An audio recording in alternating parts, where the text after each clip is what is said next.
तो आज हम लोग पढ़ेंगे functions of thyroxine. Functions of thyroxine पढ़ेंगे। ठीक, तो देखिए थायरॉक्सिन का पहला फंक्शन जो है वो है आपका ग्रोथ और डेवलपमेंट से रिलेटेड, ग्रोथ एंड डेवलपमेंट।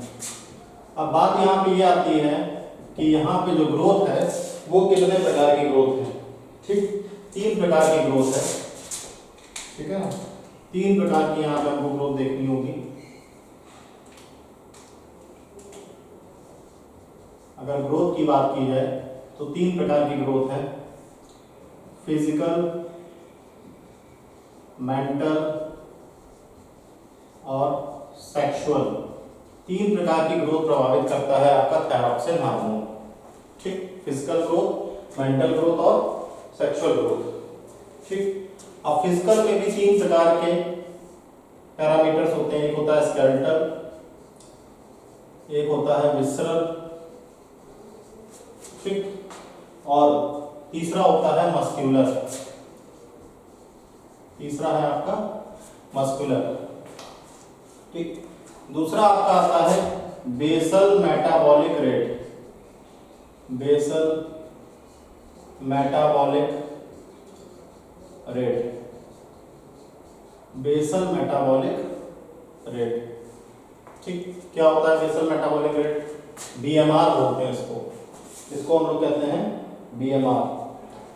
तो अगर थायराइड ग्लैंड की बात की जाए, थायराइड ग्लैंड हमारा बेसल मेटाबॉलिक रेट को भी रेगुलेट करता है, regulates the basal metabolic rate. Thyroid gland की अगर हम बात करें तो बेसल मेटाबॉलिक रेट को थायराइड ग्लैंड हमारा रेगुलेट करता है। ठीक, तो अगर बीएमआर हमारी बॉडी का इंक्रीज करेगा, अगर बीएमआर इंक्रीज करता है तो एक चीज ध्यान रखिएगा, हमारी बॉडी का टेम्परेचर भी इंक्रीज करेगा और बॉडी का टेम्परेचर इंक्रीज करने के साथ साथ वेट लॉस बढ़ता जाएगा, वेट लॉस बढ़ता जाएगा। तो ये है हमारे बीएमआर का थायराइड के ऊपर सिग्निफिकेंट। ठीक है ना। तो बीएमआर किसको बोलते हैं? ये जो शब्द आ रहा है बार बार बीएमआर, बीएमआर है क्या? BMR actually minimum amount of calorie है। बीएमआर की अगर हम बात करें तो ये मिनिमम अमाउंट ऑफ कैलोरीज है, मिनिमम अमाउंट ऑफ कैलोरीज जो हमारी बॉडी को चाहिए होती हैं एक नॉर्मल फंक्शनिंग करने के लिए, requires by the body for its normal functioning. Normal functioning के लिए बॉडी को जो भी कैलोरी चाहिए होती हैं उसको हम कहते हैं बीएमआर, बेसल मेटाबॉलिक रेट। ठीक, तो इसीलिए हम थायराइड को कैलोरीजेनिक हार्मोन भी कहते हैं। Thyroxine is also called as, thyroxine is called as calorigenic hormone. इसीलिए हम थायरॉक्सिन को कैलोरीजेनिक हार्मोन के नाम से भी जानते हैं। ठीक, कैलोरीजेनिक हार्मोन। ठीक,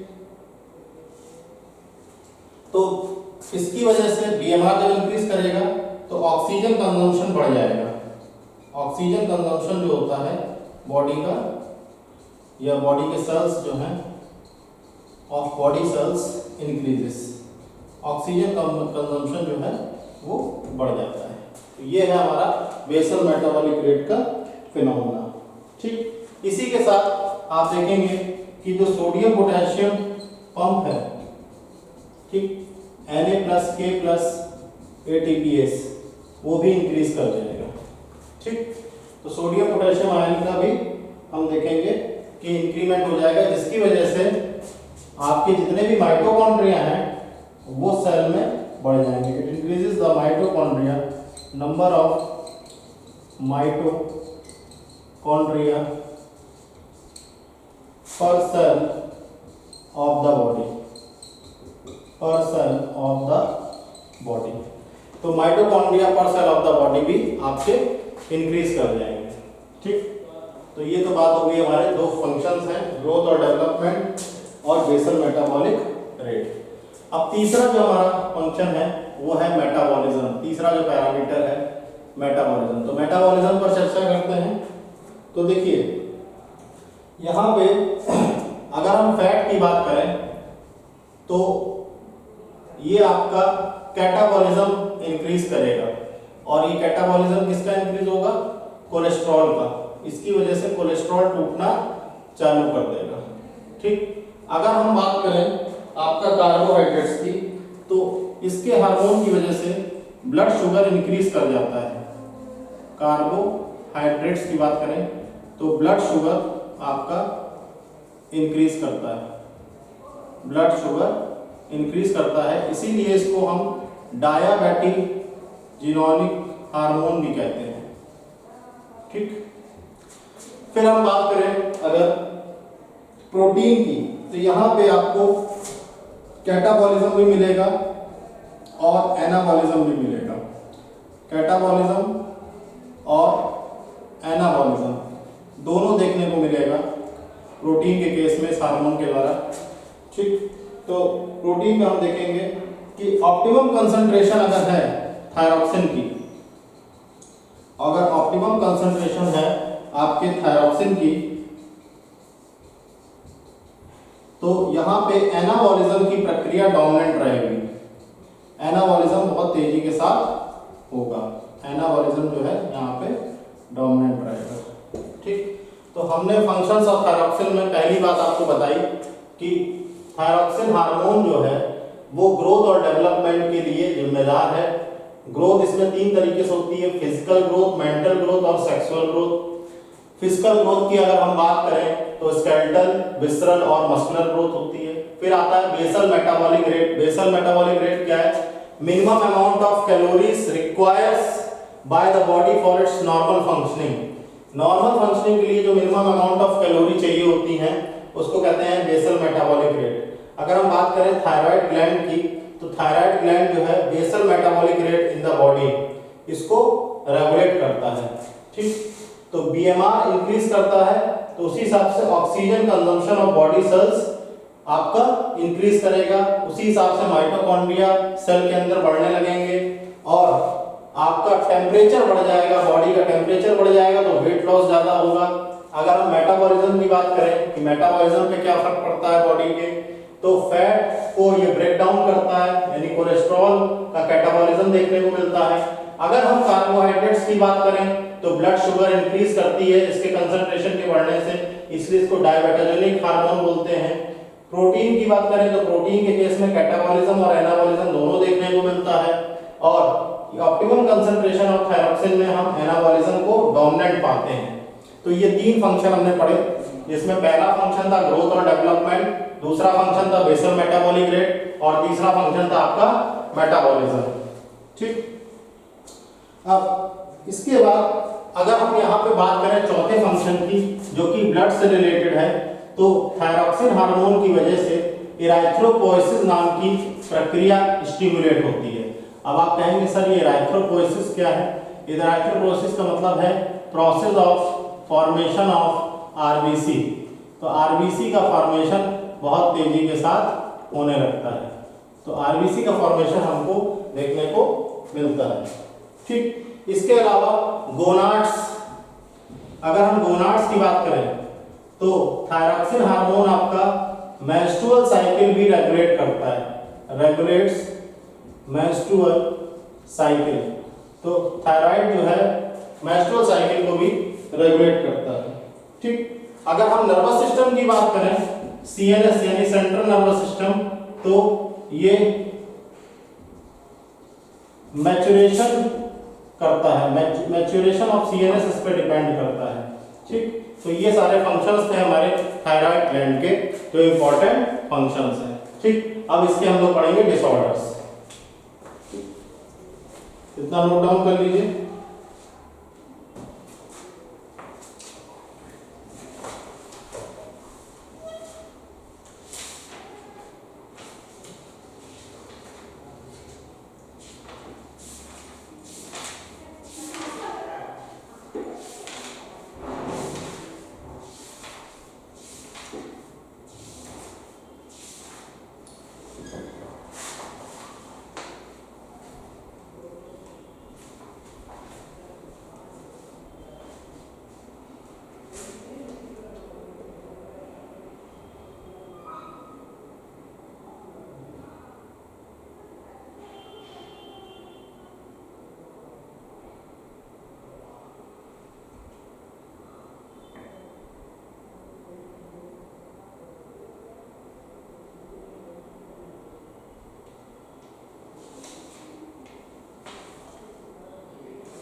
अब हम लोग पढ़ेंगे thyroid disorder.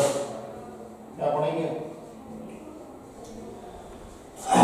Thyroid disorders. Thyroid disorders, ठीक। तो पहला है आपका hyper thyroidism. Hyper thyroidism, hyper thyroidism क्या है कि सबसे पहले पढ़ेंगे लोग हाइपोथायराइडिज्म। हाइपोथायराइडिज्म क्या है? When there is deficiency of iodine in food, when there is deficiency of iodine in food, food में आयोडीन की अगर डिफिशियंसी हो जाए, ठीक, ऐसा देखा जाता है कि माउंटेन एरिया में जो वाटर है उसके साथ वाटर नीचे फ्लो कर जाता है, तो वाटर के साथ आयोडीन बह जाता है, ठीक है ना। तो तब क्या होगा, थायराइड जो है ज्यादा से ज्यादा आयोडीन को ब्लड से पूरा करेगा, ब्लड से आयोडीन को बहुत ज्यादा पूरा करेगा, ठीक। और इसका साइज बढ़ जाएगा, इस वजह से क्या होगा, इसका साइज बढ़ जाएगा। जब साइज बढ़ जाएगा तो इसको हम बोलेंगे simple goitre. It is called simple goitre, इसको हम सिंपल गोइटर बोलेंगे, ठीक। तो जब डिफिशियंसी होगी आयोडीन की फूड में, तो थायराइड ग्लैंड ज्यादा से ज्यादा ब्लड से आयोडीन एब्जॉर्ब करेगा और इसका साइज इंक्रीज कर जाएगा, इसको हम बोलेंगे सिंपल गोइटर। क्या बोलेंगे? सिंपल गोइटर, ठीक। तो ये गोइटर आपको कहां मिलेगा? गोइटर इज फाउंड मोर एबुंडेंटली, बहुत ज्यादा पाया जाता है जो लोग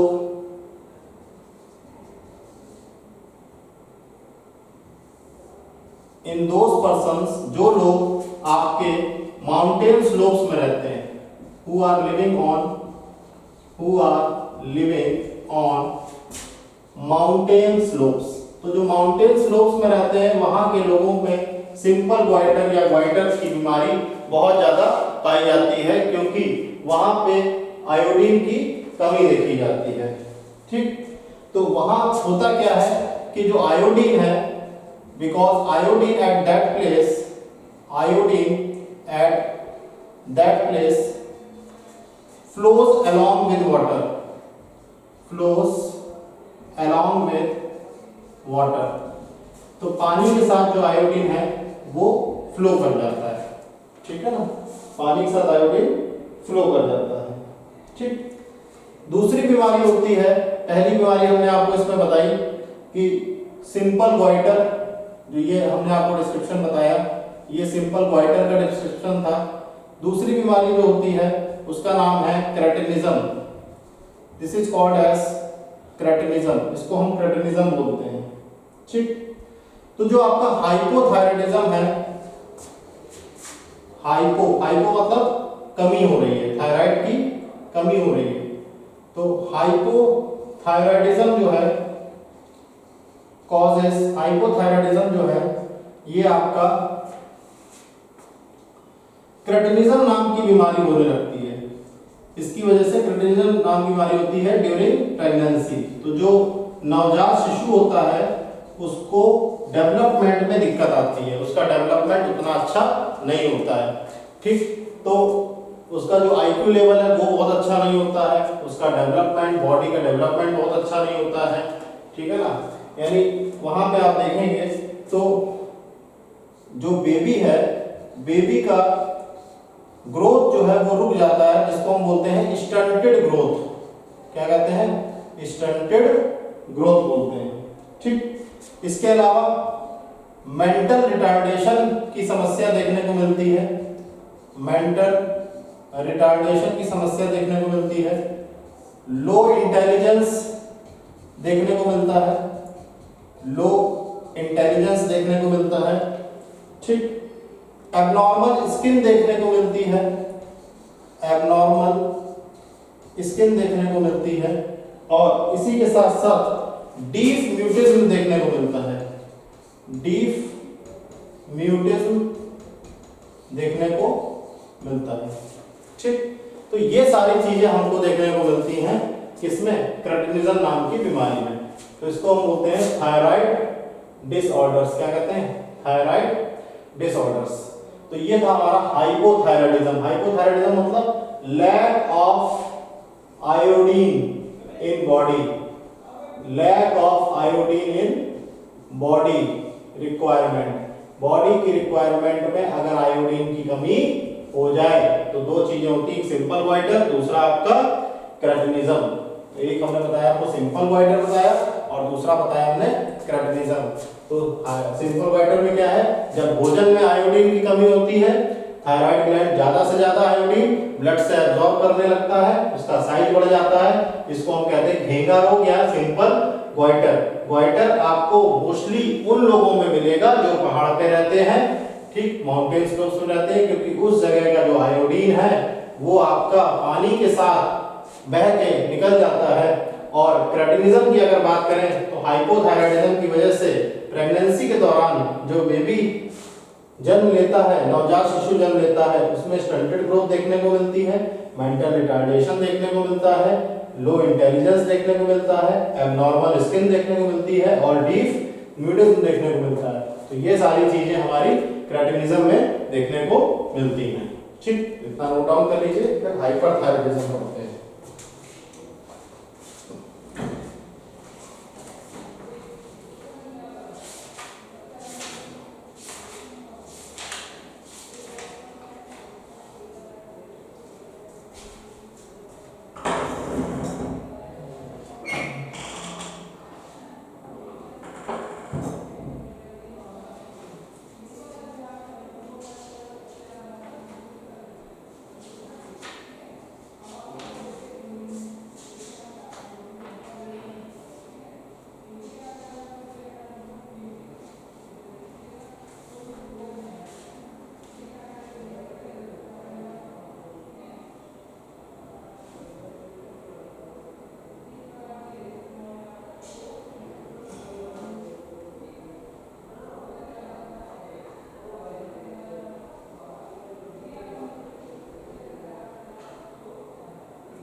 हाइपरथायरॉयडिज्म।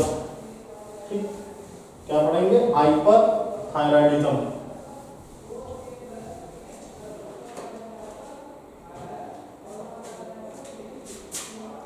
तो नेक्स्ट टॉपिक है हमारा, इसी में थायराइड डिसऑर्डर में ही हम लोग पढ़ रहे हैं, थायराइड डिसऑर्डर्स में हम लोग पढ़ रहे हैं हाइपरथायरॉयडिज्म। तो देखिए अभी तक हम पढ़ रहे थे लैक ऑफ आयोडीन।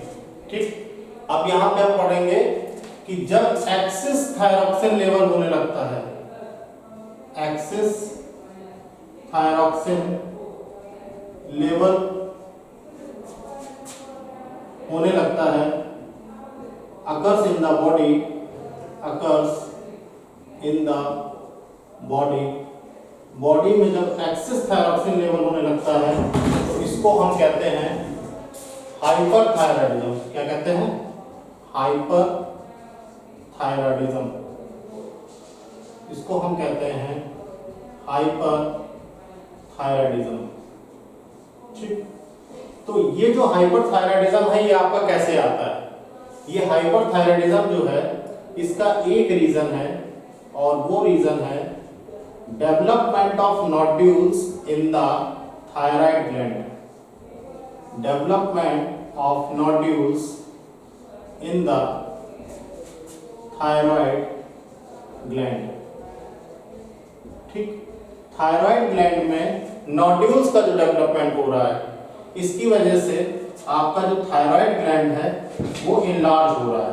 तो अब इनलार्जमेंट होगा तो ज्यादा थायरॉक्सिन लेवल बढ़ेगा, इनलार्जमेंट ऑफ थायराइड ग्लैंड। तो थायराइड ग्लैंड का इनलार्जमेंट हो रहा है। ठीक, अब थायराइड ग्लैंड का इनलार्जमेंट जो होगा वो थायराइड ग्लैंड का जो इनलार्जमेंट है इसकी वजह से थायरॉक्सिन लेवल इंक्रीज कर जाएगा, थायरॉक्सिन लेवल जो है वो आपका इंक्रीज कर जाएगा। तो इस बीमारी को हम कहते हैं हाइपरथायरॉयडिज्म, और इसके कई सारे नाम हैं, जैसे एक नाम है इसका एक्सोप्थेल्मिक गोइटर, एक नाम और है एक्सोप्थेल्मिक गोइटर, दूसरा नाम है इसका ग्रेव्स डिसीज, दूसरा नाम है आपका ग्रेव्स डिसीज। इसी को हम बेस डाउस डिसीज भी कहते हैं, बेस डाउस डिसीज के नाम से भी हम जानते हैं। ठीक, और इसी को हम थायरोटॉक्सिकोसिस भी कहते हैं। क्या कहते हैं? थायरोटॉक्सिकोसिस। तो इतने नाम से हम हाइपरथायरॉयडिज्म की बीमारी को या फिनोमेना को देखते हैं। जब हमारा थायरॉक्सिन लेवल बॉडी में अप्रत्याशित रूप से बढ़ जाएगा, इस प्रक्रिया को, इस फिनोमेना को, इसको हम बोलेंगे हाइपरथायरॉयडिज्म। और ये होता है नोड्यूल के डेवलपमेंट की वजह से, थायराइड ग्लैंड में जो नोड्यूल्स का डेवलपमेंट होता है उसकी वजह से होता है। थायराइड ग्लैंड का इनलार्जमेंट हो जाता है और थायरॉक्सिन लेवल का बॉडी में इंक्रीज होने लगता है। तो कई बार हम इसको, आप ये भी कह सकते हैं कि ये जो कंडीशन है ये आपकी कैंसर ऑफ थायराइड ग्लैंड भी कहलाती है। इसको हम कैंसर ऑफ थायराइड ग्लैंड भी बोलते हैं। ठीक, इसको हम थायराइड ग्लैंड का कैंसर भी हम कहते हैं। ठीक, तो यहाँ पे आप देखेंगे क्या क्या इसमें सिम्टम्स है। अगर हम सिम्टम्स की बात करें तो इसके सिम्टम्स क्या क्या हैं। अगर सिम्टम्स की बात करें तो जो आई बॉल है वो बाहर निकल आती हैं, यानी protrusion of eyeball, protrusion of eyeball. दूसरी बात है इनलार्जमेंट हो जाता है थायराइड ग्लैंड का, enlargement of thyroid gland, enlargement of thyroid gland. तीसरी बात यहाँ पे देखेंगे, यहाँ पे metabolic rate, basal metabolic rate वो इंक्रीज कर जाता है।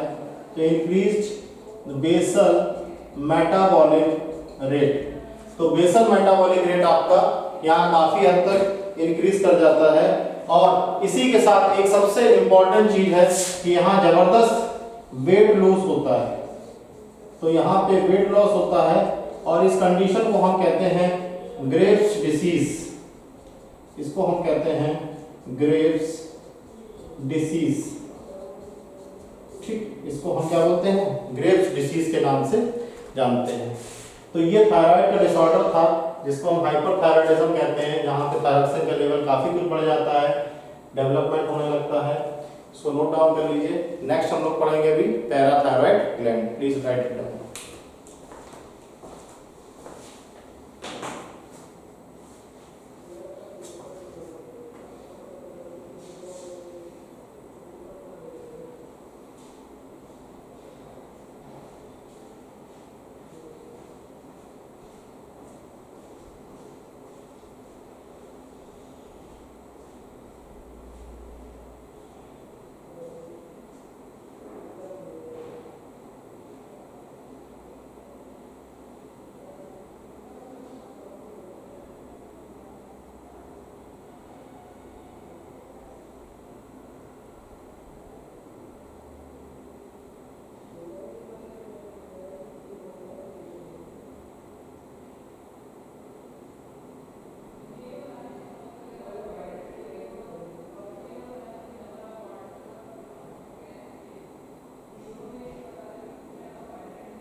तो नेक्स्ट हम लोग पढ़ने वाले हैं पैराफॉलिकुलर सेल्स और सी सेल्स। नेक्स्ट टॉपिक हमारा है, इसी में हम लोग पढ़ेंगे, थायराइड ग्लैंड के अंदर ही पढ़ेंगे पैराफॉलिकुलर सेल्स और सी सेल्स। पैराफॉलिकुलर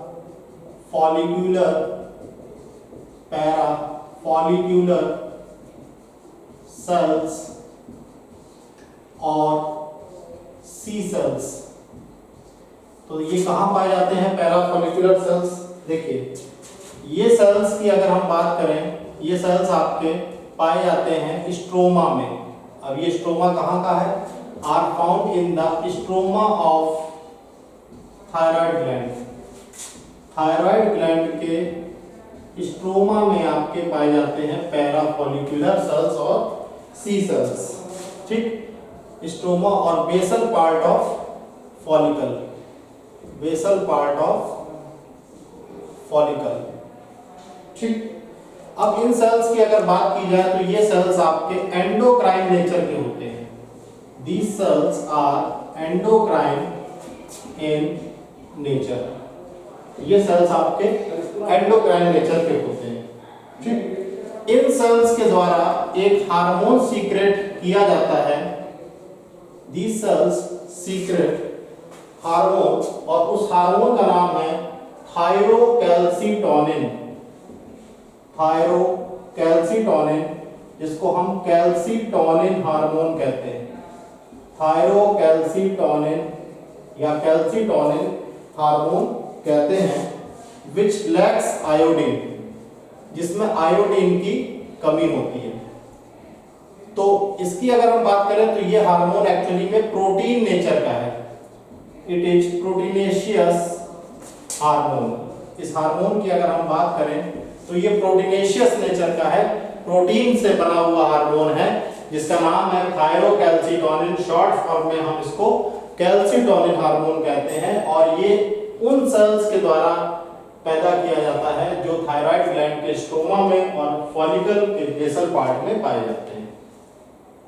तो ये जितने भी सेल्स हैं जो कैल्सिटोनिन हार्मोन को सीक्रेट करते हैं, ये एंडोक्राइन नेचर के होते हैं। ठीक, तो अब बात ये आती है कि जो थायरोकैल्सिटोनिन है, जिसके बारे में हम चर्चा कर रहे हैं, थायरोकैल्सिटोनिन, इसकी मुख्य विशेषताएं क्या हैं? थायरोकैल्सिटोनिन के बारे में अगर हम बात करें तो थायरोकैल्सिटोनिन जो है पहला काम इसका ये है कि ये बोन का डिस्ट्रक्शन जो है उसको रिड्यूस कर देता है, reduces the destruction of bones. आपको पता होना चाहिए कि बोन्स में अगर कैल्शियम एब्जॉर्प्शन की कैपेसिटी बढ़ जाएगी, ठीक है ना, तो आपका जो बोन का डिस्ट्रक्शन है वो रिड्यूस हो जाएगा। दूसरा इसका काम है कि ये आपका कैल्शियम के जो आयंस हैं उसका डिपोजिशन बढ़ा देता है। वही बात फिर से आ गई, it enhances the deposition of calcium ions in bones. तो बोन्स में जो कैल्शियम आयंस का डिपोजिशन है उसको ये काफी हद तक बढ़ा देता है, ठीक। तो डिपोजिशन हमारा इसमें बढ़ जाता है, ठीक। इसके अलावा जो रेट ऑफ कैल्शियम एक्सक्रीशन है यूरिन में वो भी बढ़ जाता है। Rate of excretion of calcium ions in urine increases, तो ये भी आपका इंक्रीज कर जाता है, ठीक। तो ये सारी चीजें हमको थायरोकैल्सिटोनिन में देखने को मिलती हैं, ठीक। थायरोकैल्सिटोनिन में ये सारी बातें हमको देखने को मिलती हैं, ठीक। तो थायरोकैल्सिटोनिन की अगर हम बात करें तो ये जो थायरोकैल्सिटोनिन हार्मोन है, थायरोकैल्सिटोनिन हार्मोन की अगर हम बात करें तो ये हार्मोन बिल्कुल उल्टा काम करता है पैराथार्मोन के। Is antagonistic to parathormone. तो ये पैराथार्मोन के बिल्कुल एंटागोनिस्टिक काम करता है और इस पैराथार्मोन को हम कॉलिप्स हार्मोन भी कहते हैं। This is also known as Collip hormone. तो ये बिल्कुल डिफरेंट काम करता है, बिल्कुल उल्टा काम करता है कॉलिप्स हार्मोन और पैराथार्मोन के, ठीक।